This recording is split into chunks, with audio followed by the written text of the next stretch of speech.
ሰላም ለእናንተ ይሁን የተወደዳችሁ የግሎሪ ኦፍ ጋድ ቲቪ ተመልካቾች በኡጋንዳ ያላችሁ ኢትዮጵያውያንና ኤርትራውያን ታላቅ የሆነ አስደሳች ዜና በእናንተ ፊት ይዤ ቀርቤያለሁ። እግዚአብሔር ቢፈቅድና ብንኖር በዚህ ሳምንት ከኤፕሪል 3 እስከ ኤፕሪል 5 ድረስ ልዩ የሆነ ታላቅ የወንጌል ኮንፈረንስ ተዘጋጅቷል።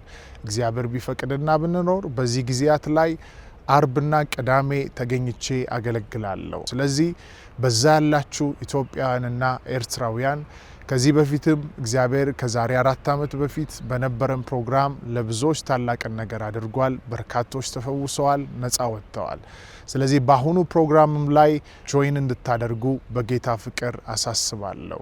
ባላችሁበት ቦታ በጉግል ማፕ ሞልታችሁ ዞይ ኪንግደም ኢንተርናሽናል ቸርች ካምፓላ የሚገኘውን ቦታ በኪሬካ ካሙሊ ሮድ ላይ ይገኛል ማለት ነው።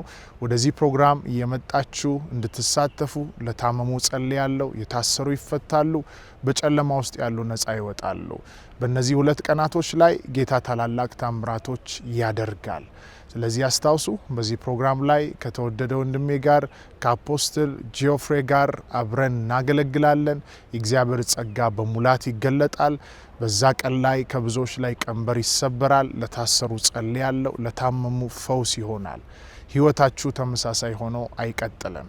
ስለዚህ አፕሪል 3 እና 4 እስከ 5 ድረስ እኔ አፕሪል 3 እና 4 አገለግላለሁ። በዛ ስፍራ ላይ ጌታ መልካምን ነገር ያደርጋል። ይህ ቪዲዮ ለሌሎች እንዲደርስ ሼር እንድታደርጉ በጌታ ፍቅር ጥሪ ያደርጋለሁ።